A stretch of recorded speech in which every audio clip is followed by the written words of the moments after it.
اهلا بكم من جديد. النهارده ان شاء الله هتبقى حلقه رقم 7 في سلسله شرح السي شارب كامل صفر الاحتراف.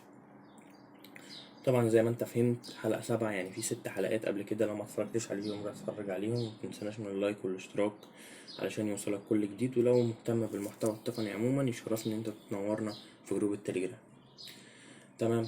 النهارده ان شاء الله هنتكلم عن درس مفيد ان شاء الله، هيبقى سهل معانا. هنتكلم عن الاوبريتورز. ايه هي الاوبريتورز وامتى نستخدمها وايه انواعها؟ طبعا ده هتعرفه كله لما نخش على البرنامج بتاعنا، فخليك معانا.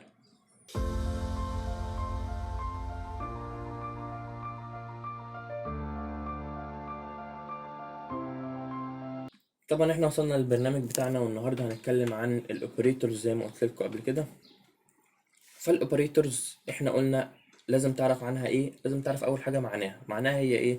لو جيت تترجمها هتلاقي معناها عامل او خادم، بس انا مش شايف ان هي معناها كده. هي ممكن تكون اداه، بس انا ضد اصلا ان انت تاخد كلمة من البرمجة وتروح تترجمها، لان هي هتطلع اكيد مش معنى حقيقي، هتبقى معنى حرفي، فمش هتبقى احسن حاجة، ممكن هتلخبطك اكتر ما هتفيدك.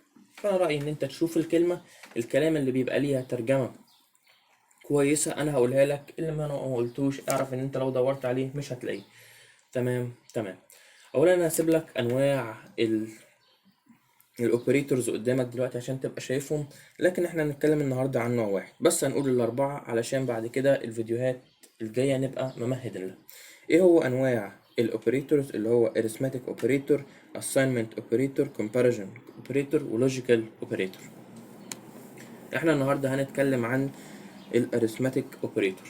ايه هو الاريثماتيك اوبريتور؟ هي الحاجات الرياضيه. يعني ايه رياضية؟ اللي هي الطرح والقسمة والكلام ده، بس ليها اسماء تانية وانت لازم تبقى عارفها. اولا احنا هنعمل multiple line comment. هنروح جايين هنا حاطين علامتين زائد، بس ادي ده كده multiple line comment. ايه هما الاريثماتيك اوبريتور؟ اولا اللي هي زائد، بس زائد هنا ما اسمهاش بلس، اسمها addition.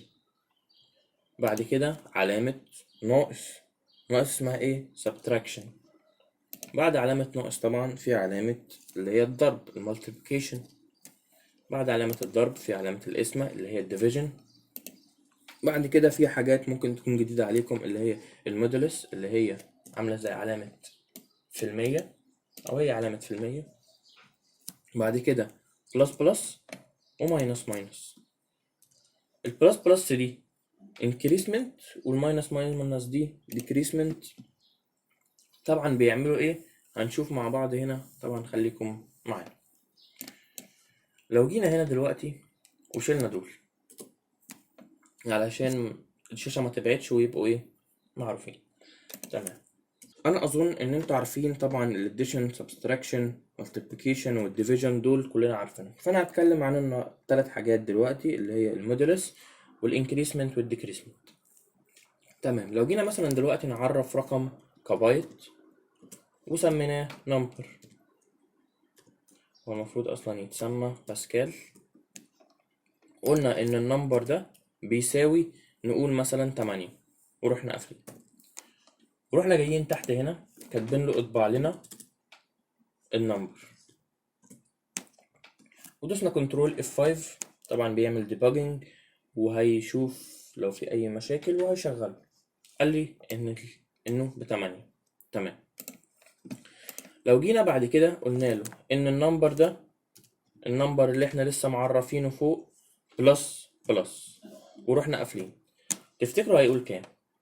طبعا احنا ندوس كنترول F5 ان هو احنا معرفينه ب8 وبلس بلس، فيروح جاي هنا قايل لي ان النمبر ب9. دي فايدة البلس بلس اللي بقولك يعني بتساوي زائد 1، يعني أيا كان الرقم ده 9 10 11 هيزود عليه 1. طبعا كده أنت فهمت الفكرة في الماينس ماينس.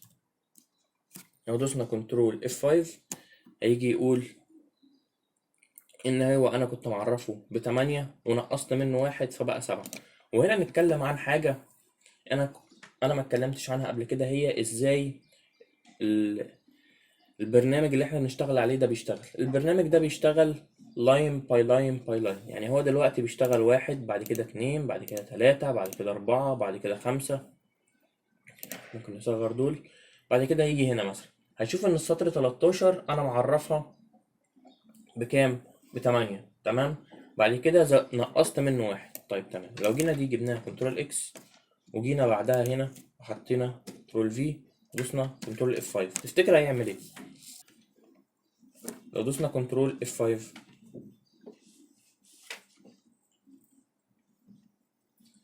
قال لي ب8. ليه قال لي ب8؟ لان هو هنا شاف ان انا في سطر 13 قلت له اعمل لي انتجر بيساوي 8 او اعمل لي بايت بيساوي 8. تمام. ورحت جاي هنا في السطر 15 قلت له اطبع لي النمبر اللي انا عامله بايت، فراح قال لي تمام ده ب8. بعد ما طبعها لي قلت له لا نقص لي منه 1. ده عشان كده بقول لك ان هو بيشتغل لاين باي لاين باي لاين باي لاين. يعني دي لو كانت هنا كان هيقل رقم. تمام. دلوقتي احنا طبعا اتكلمنا عن decreasement increasement، فاضل نتكلم عن المودولس. تمام. دلوقتي هنتكلم عن المودولس.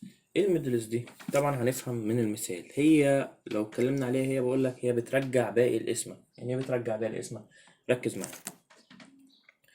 تمام. اولا احنا لو عرفنا two types اللي هم خليهم بايت، تمام، وسمينا واحد number ورحنا حاطين هنا وسمينا واحد مثلا يور، وطبعا رحنا قفلنا.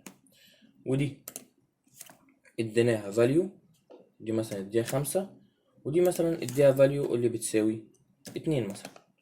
وجينا هنا قلنا له CW ورحنا عاملين قلنا له النمبر يقسمهولي على الايه او المودولس اليور.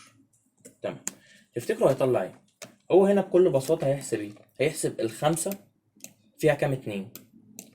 يعني ايه؟ هيروح اول حاجة ال5 فيها كام 2، هيقول لك هي فيها 2 و2، وبعد كده هيبص على الرقم التاني. يعني مثلا هيجيب ال5 هيطرح منها اول 2 هيتبقى 3، هيطرح 2 تاني هيتبقى 1، هيروح مطلع لك الواحد ده. حتى بص جرب،